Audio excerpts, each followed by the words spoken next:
Now, like myself, I know many of you see huge value in a belt knife. If you're into that size range, you're probably familiar with Reiff knives and their F4 design. And with its CPM 3V steel, 4-inch blade, 5/32, full tang, and especially the very full, large ergonomic handle, which is kind of rare in this size range. A lot of times handles are a lot thinner and smaller. It gives you a lot of capability in a pretty compact package made right here in America. Well, they haven't been coasting on the notoriety of this design. They've been working on tweaking and giving us some new variety, and that's what we're gonna be breaking down today. I have here with my Carta handle scales, a CPM 3V SCANDI version, and I have a MAGNACUT version. And we're gonna run these head to head. I have standardized a few tests that we're gonna be doing today in lateral and tip testing, as well as just seeing overall how these perform, how does it stack up to the original. And if you're looking for a compact belt knife, what does the new versions of the F4 offer compared to what else is out there as we run in some competitive options. So I appreciate you guys hanging out with me today. We're gonna have a blast. I'm Aaron, this is Gideon's Tactical. Let's dive in. Now, the original F4 and 3V has a high flat grind. The MAGNACUT version is going to have that same matching grind. So it's a great sport utility type of profile, meaning it's great for harder, tasks, durability, and it's got a decent level of finesse for feather stick making, finer cutting, those type of tasks, and really can be used in a lot of different scenarios and is a lot like a Toyota Land Cruiser. And I'm not talking about the new battery powered one. I'm talking about like the 70 series that's getting re-released. Come on, in America one day, please. But you get what I'm saying. The high flat grind is the more durable. Now, between these two, 3V steel is still the tougher steel, but it's not going to be as rust resistant since MAGNACUT is a stainless steel, and MAGNACUT tends to have better wear resistance than 3V. They both are excellent at wear resistance, but MAGNACUT tends to have better wear resistance. So, I mean, if you're just brutal on your blades, 3V would probably be the way to go, and if you're not really worried about humidity at all, if you want higher edge retention and better rust resistance, that's where the MAGNACUT is going to come into play. And that's why I think it was a good choice to stick with 3V for the SCANDI grind, because it is a true zeroed edge, 25 degrees inclusive, meaning 12.5 degrees on each side. So this is a very precise tool. We're gonna see how precise, we're gonna see how durable the edge is through some of the testing. We're gonna do field sharpening on the SCANDI as well to see how fast it is with 3V to resharpen this edge. So we're gonna do a lot, but this is designed, to be just hair popping sharp, great for those carving, woodworking tasks, and it won't have quite the edge stability that the flat grind version will have. So if you're looking for true woodscraft, that's where the SCANDI is really going to come into play, and this will have an uncoated or stone wash, basically, first grind, and then that secondary grind does have an acid wash like the main 3V versions. The MAGNACUT has just a stone wash, so that's what it's, or even satin. This looks even more satin. Just piling some snow right there on top of it. Sun's gonna hit this afternoon. I think it's supposed to get up to 40, so that should give us some really good moisture. Gonna let them sit overnight, and we'll check them in the morning and see what, if any, rust is occurring on these blades. It's been about 24 hours, maybe 23 hours. There we go. Definitely had some melt because of that snow getting a lot smaller. Just leaving this overnight like that. Okay, so the 3V version, I don't see anything, particularly on that uncoated portion. I mean, maybe you guys see something I don't, but that looks great to me. So an overnight in the snow, getting melted on. The 3V holds up really well against rust with that uncoated portion. And no surprise, MAGNACUT, nothing. Great. And guys, I encourage you, leave a comment below. The way you use and carry compact fixed blades, would you prefer a SCANDI grind or this high flat? Your comments gonna help me understand what you guys look for, and it helps me research for upcoming videos. So we're gonna do our 5 strikes with some lateral. Here's MAGNACUT first. 3, 4, 5. There we go. 1, 2, 3, 4, 5. Excellent. the SCANDI, it definitely does have a pretty fine tip right there. So we're gonna find out right now. Here we go. 1, 2, 3, 4, 5. There we go. Tip's looking great. We're gonna take a big chunk out of the same piece of wood with both blades.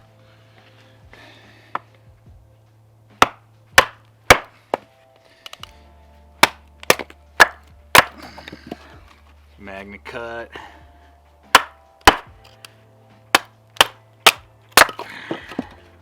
Okay, we'll try it right here. It's because the blade can't span, it's getting too wide right there. There we go. It's SCANDI.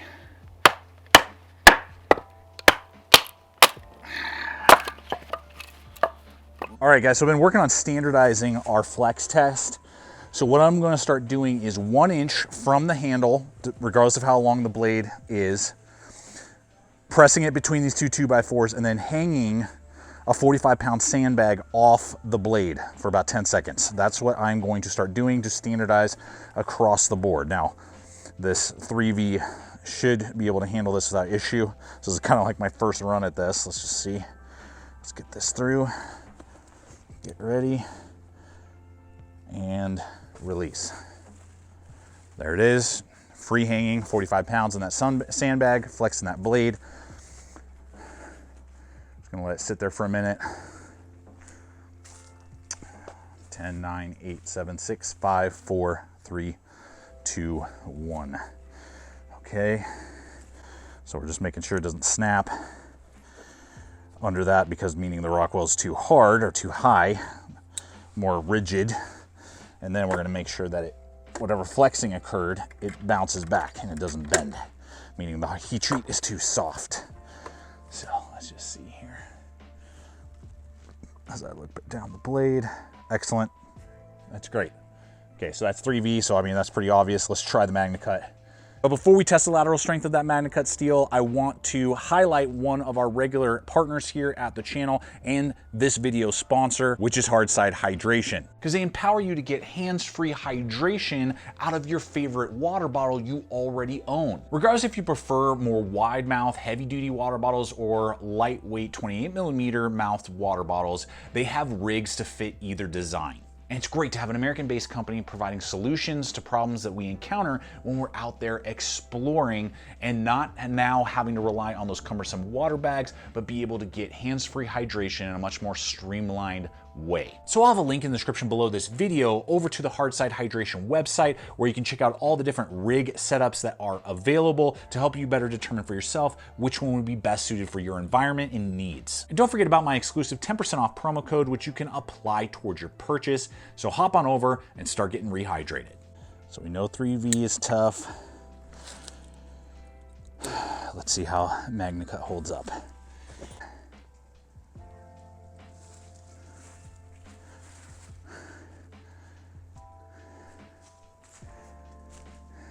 Okay. Nice. Okay, seems to be doing all right. Let's get that weight off. Nice. Looks good and straight to me. Good, good, good, good. All right, we're checking durability as well as edge retention. We're gonna go 1 inch through this 2x4 with both the MAGNACUT and the 3V. We'll start with the MAGNACUT.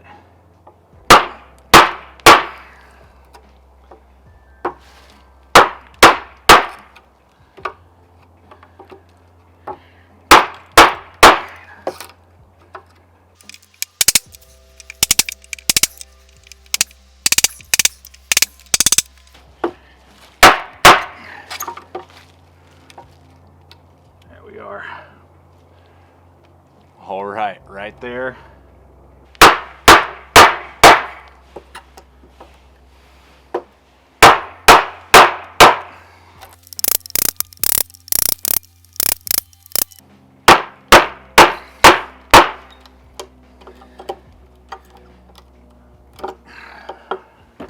Okay, so there you go. You can see it right there. There's just a little bit of damage.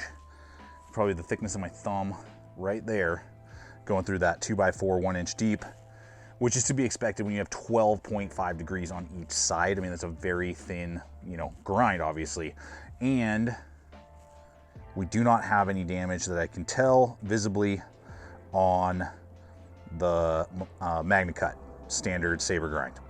Okay, so let's do some paper tests right here. Nice and smooth. Sweet. Let's just see what field sharpening, if I can do it with this SCANDI and get that damage out. Now, one excellent design characteristic with both these blades is the resharpening ricasso, especially on that SCANDI. So many SCANDIs just go straight to the handle, and it's impossible to basically get that last quarter inch.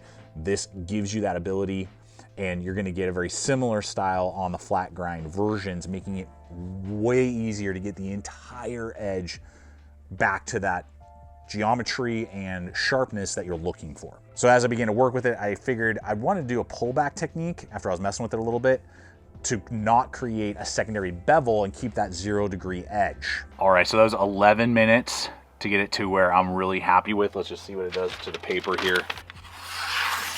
Yeah, baby. Look at that. That is spicy. One small little detail is that on both the old 3V version and with the flat grind and this new CPM 3V version, the edge, the back spine was a little bit sharper. It was easier to throw sparks with the 3V versions than on the MAGNACUT. The MAGNACUT can still do it, but you gotta press a little harder, find the angle a little bit. It's a little more difficult to find the angle. And like if you just asked me like go throw sparks and I had two sitting there, I would rather do it with either of the 3V versions than the MAGNACUT version, even though the MAGNACUT can throw the sparks if necessary. Now, the handle ergonomics are one of the best aspects of the F4 series. A lot of knives in this size range can end up being pretty thin, or particularly around the neck, creating hot spots. They're narrow, you know, they're trying to be compact, but in so doing, sometimes sacrifice ergonomics. That is not the case with the F4. I would say it's one of the best handle ergonomic design knives in this size range I've ever owned and used. Now, I did have one critique with the original, and it's the G10 scales, which are slick, but you know, they just aren't very tactile. There isn't really any ribbing. They're impervious to moisture, blood, guts, you know, that type of stuff you're using it like for hunting and things like that. It was okay, but the micarta and just the texture that micarta gives you, just far and away, it takes the knife to the next level for sure. Now, the dimensions are the same, so if you already own the original and you're looking at maybe the SCANDI or the MAGNACUT, the handle is going to be the same. For those of you who aren't really familiar with it, what sets it apart from so many is that it's 5 inches long, so it's got tons of real estate there, which is excellent, and it really comes down to the girth. Right there by that center bolt, we are looking at 0.99 on my little measurement, so basically an inch right there for the maximum thickness with that swell, and then it only tapers down to about 0.85 down here by the neck, you don't have any floating ever. And then what's kind of cool is it kind of coffins down back here a little bit, and the narrowest it ever gets is 0.75 on the thickness, which is wild. So you're getting ergonomics, the no lips, you know, all rounded, feels great. You're able to do chest lever grips, but you're able to also do hard utility push cuts through man-made material, you know, feather sticking and those type of things because of the nice kind of controlled guard, fully encapsulated with the scale right there, so that you're not gonna accidentally slide up. You know, it's not like a tactical knife. I wouldn't say it's the best blade to fight for your life with, but it gets so much done. It still gives you plenty of grip and traction and fills out your hand so well for hours of utility work, and it's not going to fatigue your hand. Now we're going to compare two different designs in just a moment to give us some food for thought. And one is in 3V, one is in MAGNACUT. But before we do that, let's talk pricing on these models. Now, the SCANDI version, which is excellent, is the same price as the original version at $335, $34 on average is what you're gonna find them through distributors as well as on the Reiff website. I will have links in the description below this video. So, I mean, it's definitely a pretty penny. You know, you're investing, but you are getting an American-made knife and no questions asked, transferable lifetime warranty on the blade. One of the best in the industry warranties that I have ever seen with any Reiff knife that you pick up. So I mean, that is something to definitely consider. And what's wild You may be thinking, okay, so then what? The MAGNACUT one is like $434? Nope. About $10 to $15 more on average. I believe it's like $345 to $350 for the MAGNACUT. So almost very, very minimal increase there to get the stainless steel and a little bit better wear resistance than the original, 3V version. Now, I'll have links in the description below this video over to Reiff Knives as well as the other distributors I regularly partner with. Reiff Knives did hook me up with both of these models so I could test them out, show you guys pros, cons, capabilities, limitations, so you can determine, is this really the right tool for me to pursue and invest in or not, as we look at the two competitive options. Now, first to the MAGNACUT, here is the TRC Polheim, previously reviewed. TRC Knives is out of Lithuania, excellent fit and finish, very high quality, precision, very similar blade length, about 350 bucks, so right around that same price as the MAGNACUT F4, but the handle is significantly different. It's a lot slimmer, it's a lot shorter. This knife right here is way more designed as like on-body EDC fixed blade to carry around town, under clothing. The sheath is excellent, but it's very like pocket designed more so, and the ergonomics are great for just like a quick cut, hammer grip, or general utility. If we're looking at any type of long-term woodscraft, then the F4 handles are just longer, thicker, and more ergonomic, but it's a lot larger profile. This is much more suited for the backcountry. This is more suited for urban or concealed environments. And then if we want to look at American-made 3V, the Bradford Guardian series of knives comes to mind. This is the Guardian 5.5. The Guardian 4.5 will be very similar in blade length to the F4. Now, these also have great quality control, fit and finish, leather or kydex sheath options that are available. There's a lot going on there, and they are cheaper. The 4.5, you can score in 3V steel for like $250 to $275 usually. So you could save yourself 50, 60 bucks depending on the version that you go with. The main factor for me is the handle. I've always had this kind of issue with Bradford knives. The maximum thickness is 7. Down here by the neck, it is 0.55. It is very narrow right here around the neck, and your finger just tends to float. Whereas, again, remember back, the thinnest point back here is 7.7. We have almost an inch right here, 9.9 or 9.8 on the thickness. And then up here near the finger where you're indexing, that's gonna be like 8.5 or whatever. So it's significantly thicker, feels a lot better for longer cuts. Whereas my neck and my pinky, it's just like floating around in there. Good warranty. Reiff Knives has basically like SE level warranty. So it's really gonna come down to warranty and ergonomics when you're looking at like a Bradford 4.5 versus the Reiff Knives. And that's kind of what you're paying for, is more like the thicker handle scales and that aspect. But all the knives shown here have great materials, great quality control, and it's really gonna come down to the aspects and what you're looking for, and particularly in the handle portions, and is this more of an EDC blade or is this more of an outdoor blade? And the sheaths have stayed consistent, very high quality, either leather or kydex options. Leather, you got that dangler, you got the fire steel loop, great stitching, lashing points, good upside down tension as well. We got no rattle, excellent upside down tension. Kydex, you're gonna get that rotatable loop. It's okay, it just rides high. That's the only real thing I have.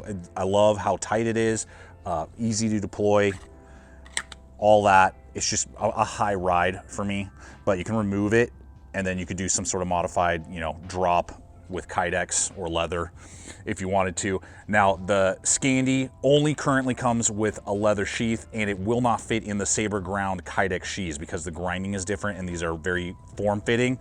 My understanding is kydex is coming as an option for the SCANDIs down the road. The flat grind versions, you can get kydex or leather. Well, there they are, the dynamic trio. Lots of variations in steel and grinds you can now choose from. Honestly, between probably the two flats, I would probably go with the MAGNACUT because I would prefer the wear resistance over the durability in this size range. Again, maybe if we're thinking of the F6 or some larger blade, I'd probably stick with 3V, but for how compact the blade is, I'll take wear resistance over durability because I'm not gonna be putting this size of knife through some insane, crazy task. And when it comes to SCANDI versus flat, I think probably overall I would still stick with flat. though the Scandi is still amazing, and if you need that level of like quality bushcraft, I don't have anything like it. Let me put it that way. All of my Scandis are like basic stainless steels or basic carbons. I don't have anything even close to this in a Scandi grind. But I want to know from you guys, which of these three, which one would you carry? Which one do you have? Which one are you planning on picking up? And just what belt knife are you carrying maybe in general? What's your kind of go-to right now? I love seeing the comments and your thoughts. I appreciate you guys spending your time with me. I hope you've just seen a good belt knife in action, seen what it can do, and helped you through your life thinking, regardless of this blade or any other, just helping you think through the process. That's what I always try to do in these type of videos, and it's just fun for me, and I'm glad that you guys are along for the ride. Appreciate you guys so much. Check out the other video popping up and subscribe, and until next time, always remember, stay equipped, stay prepared. I'll see you out there.